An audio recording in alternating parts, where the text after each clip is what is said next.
All right, all right. We're talking about subtracting rational expressions. And what do we need in order to subtract rational expressions?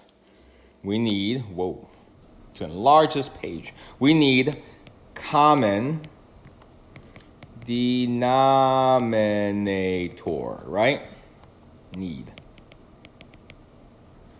Right? In order for us to subtract fractions.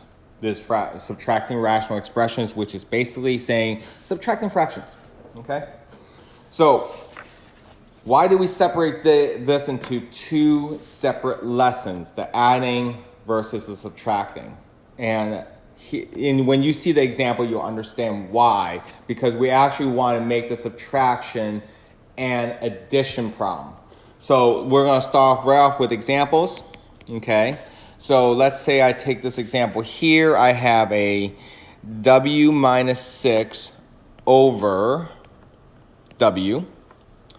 And I have a minus 9w minus 43 over a 11w. Okay? So remember how I said that each binomial is actually a number. So I would put parentheses around it. So the w minus 6 is a number. The 9w minus 43 is a number. Okay?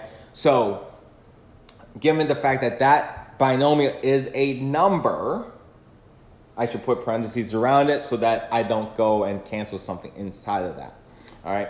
So the first thing I'm going to do is make this an addition problem. And you're going to be like, how do we make this an addition problem? So here it is. Add the inverse.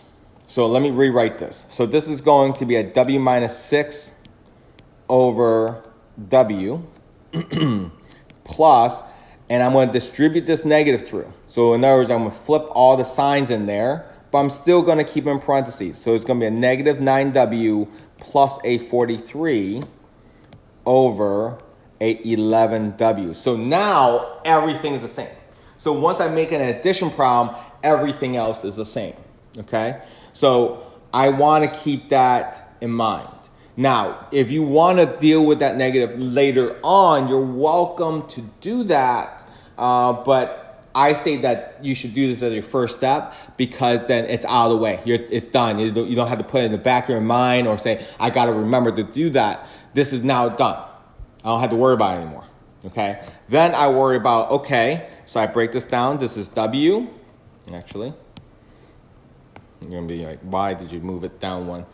And this one is 11 and a W, right? 11 is already a prime number, so I can't break that down anymore. But if we ask, what do they have that I don't have, then I'm missing an 11 over here.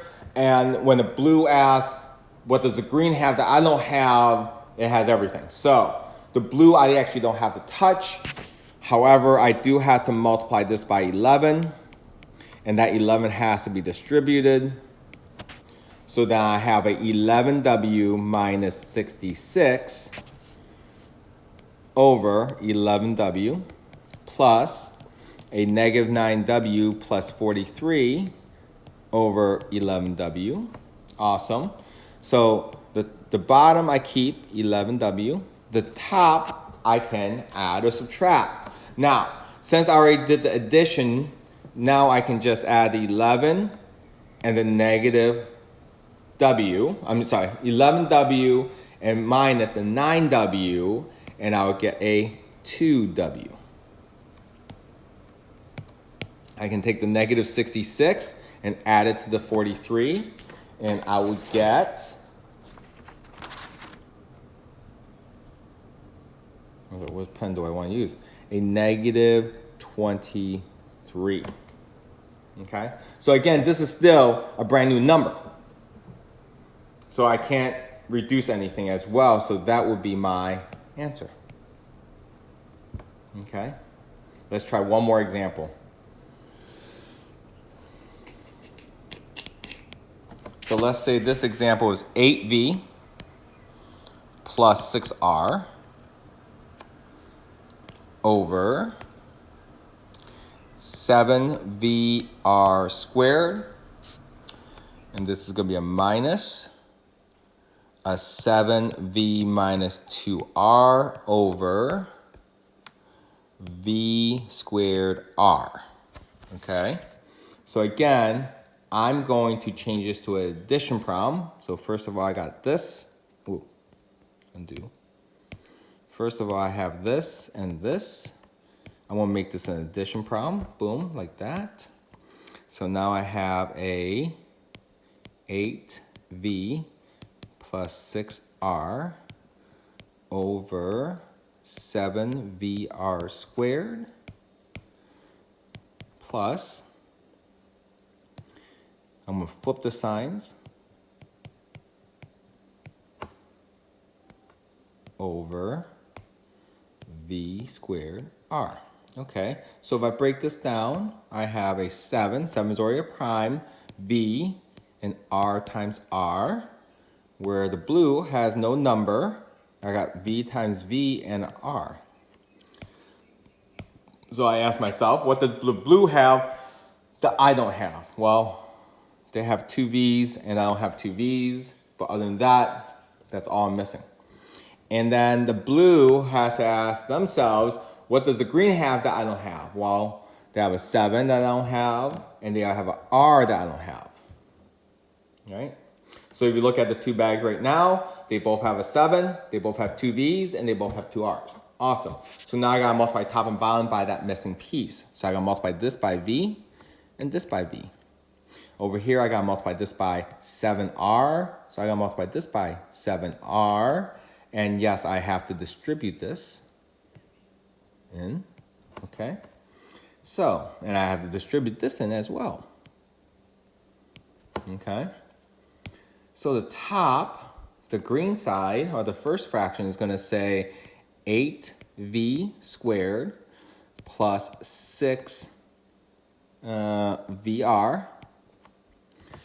over 7v squared r squared plus, the top is now going to be a negative 49vr plus 14r squared, because 2 times 7 is 14, r times r is r squared, over 7v squared r squared. Awesome. So now what I can do is keep the bottom, right? So keep the bottom.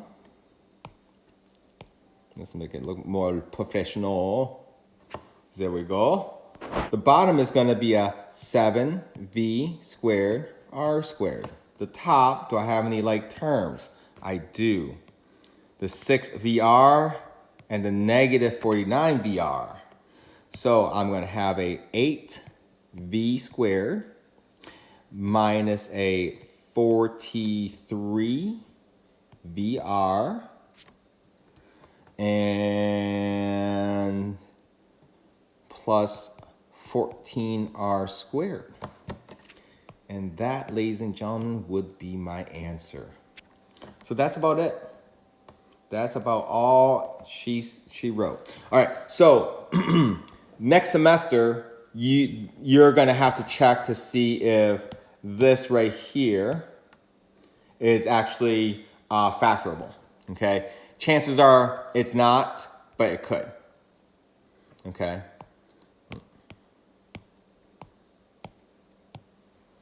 All right, there you go. All right. Let me see what else. And next semester, these might not be so nice. All 4 of these these 2 tops and 2 bottoms might also need to be factored fully, like if it's 2 terms, 3 terms, or 4 terms, that type of factoring as well. Okay. So I hope this helps. If there's any questions,